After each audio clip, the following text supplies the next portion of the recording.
தமிழகம் எங்கும் Max Gold cash for your gold. Max Gold நீங்க தங்க மட்டும் இல்லைங்க, பிளாட்டினம், டைமண்ட், சில்வர், ரூபினி எதை வேணாலும் விற்கலாம். உங்களுக்கான பணம் ரொக்கமா கையிலயோ இல்லைன்னா பேங்க் அக்கௌண்ட்லயோ உடனடியாக செலுத்திடுவாங்க. மார்க்கெட் மதிப்பை விட 100 ரூபாய் ஒரு கிராமுக்கு உங்களுக்கு கூடுதலா கிடைக்கும். தமிழ்நாடு முழுக்க டோர் ஸ்டெப் சர்வீஸும் இவங்க ப்ரொவைட் பண்றாங்க. உங்களுக்கு கோல்ட விற்கணும்னு அதுக்கு ஒரே ஒரு பெஸ்ட் பிளேஸ் மேக்ஸ் கோல்டு தான். கால் 04445454545. வணக்கம்.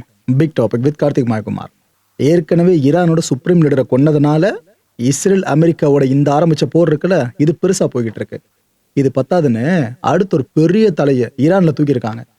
இது இன்னும் இந்த கான்ஃபிளிக்ட பெருசா மாத்தி விட்டுருச்சுங்க. இதை பத்தி தான் முழுக்க பார்க்க போற நிகழ்ச்சிக்குள்ள போலாம்.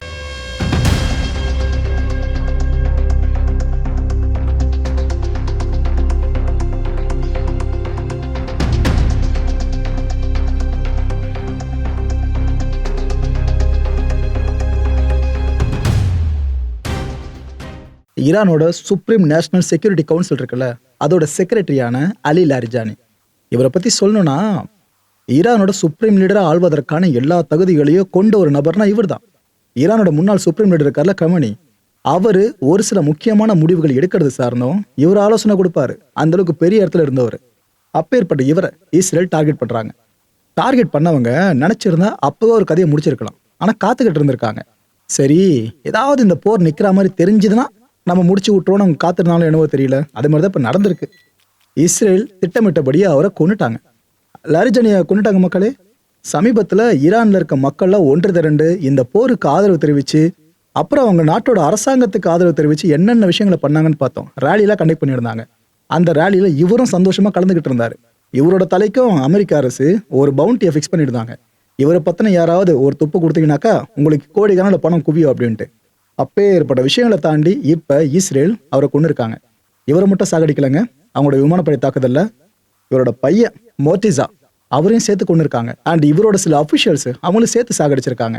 இந்த ஒரு உயிர் எடுக்கிறேன்னு சொல்லிட்டு ஒரு டீமோடு சேர்த்து கதையை முடிச்சிருக்க மாதிரி தான் இங்க பார்க்க முடியுது. இதுக்கு மத்தியில் ட்ரம்ப் ரியலைஸ் பண்ணிட்டார்ல, ஆஹா நம்ம நினைச்ச மாதிரி ஈரான் கிடையாது, ரொம்ப பவர்ஃபுல்லா இருக்காங்க அப்படின்ட்டு அவரு வாயிலே சொல்லிட்டாரு. சரி, இவர் பேசுறதா வச்சு பாக்குறப்ப கான்ஃபிளிக்ட் முடிஞ்சிரும், அமெரிக்கா பேக் அடிச்சோன்னு நினைச்சிட்டு இருந்த நேரத்துல தான் இஸ்ரேல் இவரை கொண்டு இருக்காங்க.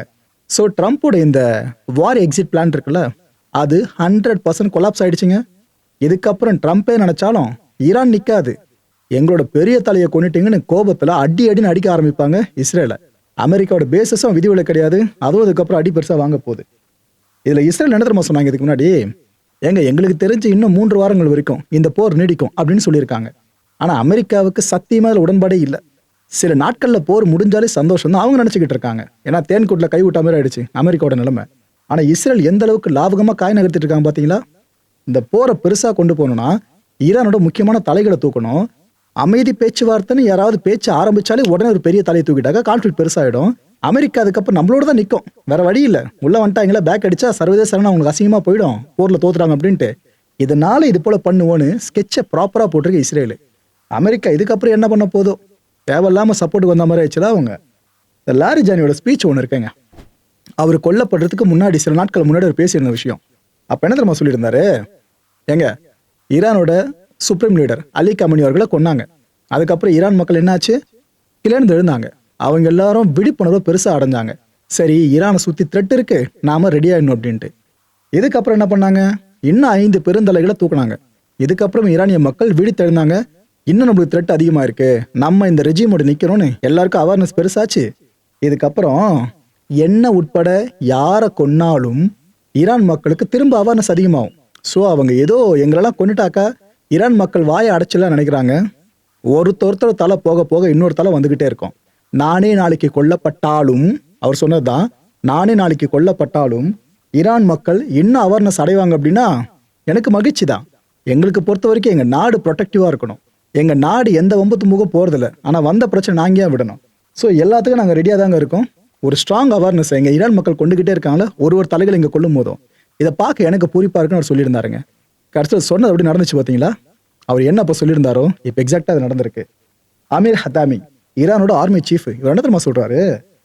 குளோரியஸ் சாக்ரிஃபைஸ்னு சொல்றாரு. லாரிஜானி நம்ம நாட்டுக்காக ஒரு மிகப்பெரிய தியாகத்தை பண்ணியிருக்கிறதா அவர் சொல்றாரு.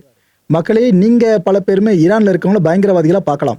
ஆனா ஈரான்ல இருக்கிற ரெஜிம் முழுக்கவும் சரி, அங்க இருக்க பெரும்பாலான மக்களும் சரி, ஒருத்தரங்க உயிர் நீத்தாலும் இஸ்ரேல் படையாளியோ அமெரிக்கா படையாளியோ கொல்லப்பட்டாலும் அவங்கள தியாகிகளா மட்டும் தான் கருதுவாங்க. சுலைமணி மாதிரி தான் இந்த லிஸ்ட்ல இவங்களும் வருவாங்க.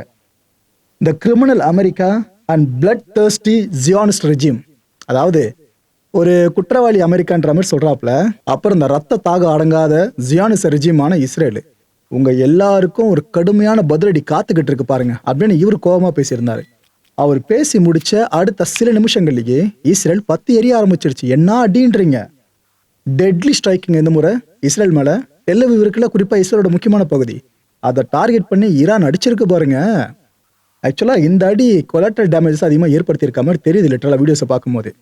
ஒரு 70s இருக்கிற ஒரு பெண் ஆண் 2 பேர் கொல்லப்பட்டிருக்காங்க இந்த ஸ்ட்ரைக்ஸ்ல.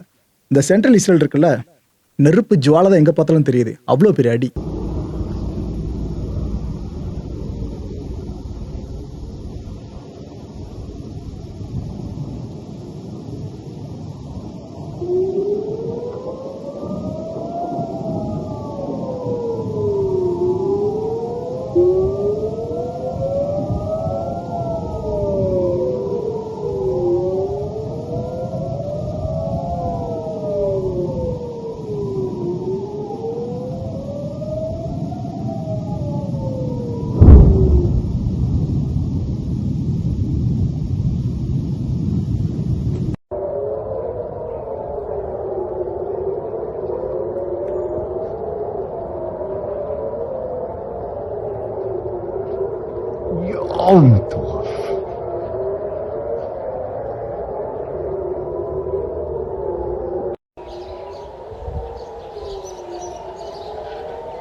இந்த டெல் அவீவ்ல எந்த அளவுக்கு இம்பாக்ட்ஃபுல்லா இந்த தாக்குதலை பண்ணியிருக்காங்கன்னு தெரியுதா உங்களுக்கு? இது இன்னும் டீப்பா சொல்றேன். அங்க இருக்க ட்ரெயின் ஸ்டேஷன் இருக்குல்ல, அது ஹெவிலி டேமேஜ்டு.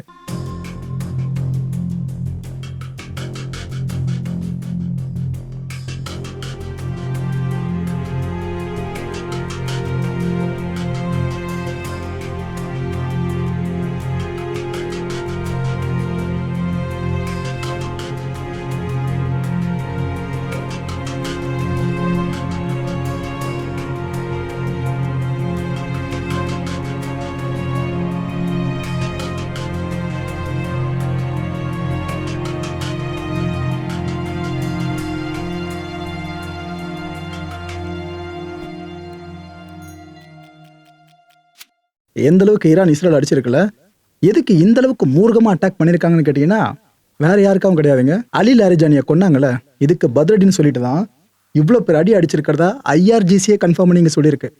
கிட்டத்தட்ட 100க்கும் மேற்பட்ட மிலிட்ரி டார்கெட்ஸ் அடிச்சிருக்காங்களாம் இஸ்ரேல்ல மட்டுங்க. மற்ற பகுதிகளை கிடையாது, இஸ்ரேல்ல மட்டும் 100க்கும் மேற்பட்ட டார்கெட்ஸ். இந்த இஸ்ரேலோட வான் பாதுகாப்பு கவசங்கள் இருக்க பார்த்தீங்களா, அதெல்லாம் செயலிழந்து போயிடுச்சு, கொலாப்ஸ் ஆயிடுச்சு. மல்டி லேயர் டிஃபென்ஸே ஒட்டுமொத்தமாக நாங்கள் கொலாப்ஸ் பண்ணிட்டோன்ட்டு IRGC பெருமிதமாக சொல்லியிருக்காங்க.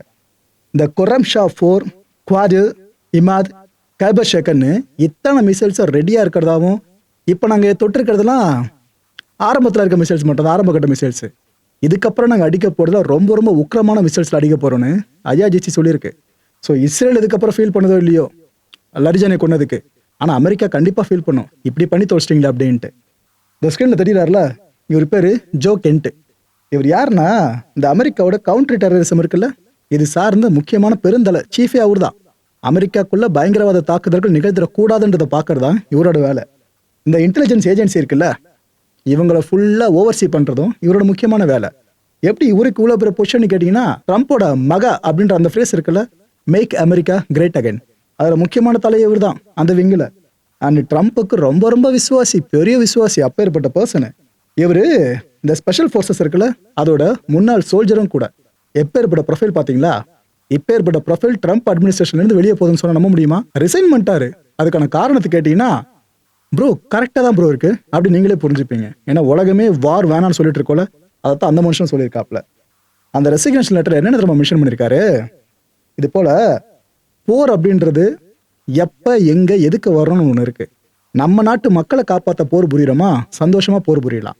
நம்ம நாட்டு மக்களுக்காக இட் மீன்ஸ் அமெரிக்கன்ஸ்க்காக சோல்ஜர்ஸ்லாம் உயிர் எடுக்கிறாங்களா, அதை தியாகமா நினைச்சு போட்டுருவோம். உயிர் எடுக்கட்டும், நான் நடந்தால் அதான் பண்ணுவேன், அதை போட்டுருவோம். ஆனா இப்ப நடந்துட்டு இருக்கிறது அமெரிக்கன்ஸை பாதுகாப்பதற்கான வார் கிடையாது, இஸ்ரேலுக்கான வார். இதுல எதுக்கு நாம இன்வால்வ் ஆயிருக்கோம், இது எனக்கு சுத்தமா பிடிக்கலங்க. இப்ப அமெரிக்கன் சோல்ஜர்ஸ் கொல்லப்படுறாங்களே இந்த கான்ஃபிளிக்ட்ல, அதை நினைச்சு அமெரிக்கன்ஸ்லாம் அவங்களோட தியாகம்னு போட்டுருவாங்கன்னு நினைக்கிறீங்களா? இஸ்ரேலுக்காக அவங்க பண்றாங்கன்னு இங்க இருக்க மக்களும் நினைப்பாங்க. அப்பேற்பட்ட இந்த போர் நமக்கு எதுக்கு? எனக்கு இந்த போர் ஆரம்பிச்சதுலேருந்து இப்போ வரைக்கும் உடன்பாடு சுத்தமா கிடையாது. அதுவும் நம்மளோட குழந்தைங்க இருக்காங்களே, அவங்க தான் இப்போ வளர்ந்து சோல்ஜர்ஸா நிக்கிறாங்க. அவங்கள யாருக்காக போய் சாவ சொல்றீங்களா இந்த கான்ஃபிளிக்ட்ல? எதுக்கு இதை பண்ணணும்?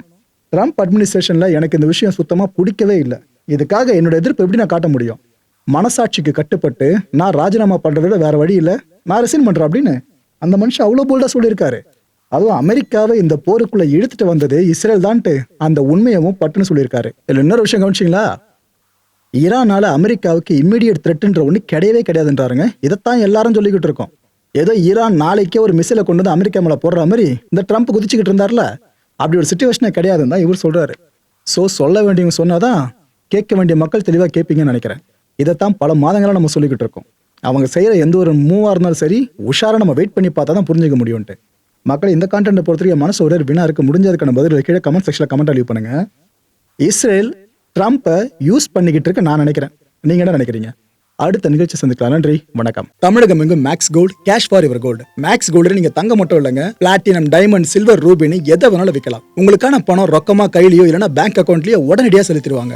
மார்க்கெட் மதிப்பை விட 100 ரூபாய் ஒரு கிராமுக்கு உங்களுக்கு கூடுதலா கிடைக்கும். தமிழ்நாடு முழுக்க டோர் ஸ்டெப் சர்வீஸை இவங்க ப்ரொவைட் பண்றாங்க. உங்களுக்கு கோல்ட விற்கணும்னு அதுக்கு ஒரே ஒரு பெஸ்ட் பிளேஸ் மேக்ஸ் கோல்டு தான். கால் 04445454545. என் அன்பார்ந்த மாயம் ஸ்டுடியோஸ் நேயர்களே, மாயம் பக்தின்னு ஆன்மீகத்துக்காக பிரத்யேகமா ஒரு சேனலை கொண்டு வந்திருக்கோம். மறக்காம சப்ஸ்கிரைப் பண்ணி அந்த சேனலுக்கு உங்களோட ஆதரவை மனப்பூர்வமா தெரிவிங்க. வணக்கம் மாயம் ஸ்டுடியோஸ் நண்பர்களே. மாயம் ட்ரெண்ட்ஸ் அப்படின்ற ஒரு புதிய ஃபேஸ்புக் பேஜை ஓப்பன் பண்ணியிருக்கோம். நீங்கள் யூடியூப்ல பார்த்துட்டு இருக்கீங்களா நம்மளோட கான்டென்ட்ஸ்லாம், இதெல்லாம் விட ஒரு படி மேலே ரொம்ப கிறிஸ்பாவும் ரொம்ப சூப்பராகவும் நிறைய கான்டென்ட்ஸ் உங்களுக்கு இந்த பேஜில் காத்துட்டு இருக்குங்க. ஸோ உடனடியாக ஃபேஸ்புக் பிளாட்ஃபார்ம் போங்க, மாயம் ட்ரெண்ட்ஸ்னு டைப் பண்ணி சர்ச் பண்ணி நம்ம பேஜை ஃபாலோ பண்ணுங்க. அப்படியே நம்ம சேனலையும் நீங்கள் சப்ஸ்கிரைப் பண்ணிட்டீங்க அப்படின்னா இன்னும் நிறைய புது கான்டென்ட்ஸை உங்களுக்காக ப்ரொடியூஸ் பண்ணி கொடுத்துக்கிட்டே இருப்பாங்க. நீங்கள் பண்ணுற ஒவ்வொரு சப்ஸ்கிரிப்ஷனும் எங்களுக்கு பெரிய மோட்டிவேஷனாக அமையும்.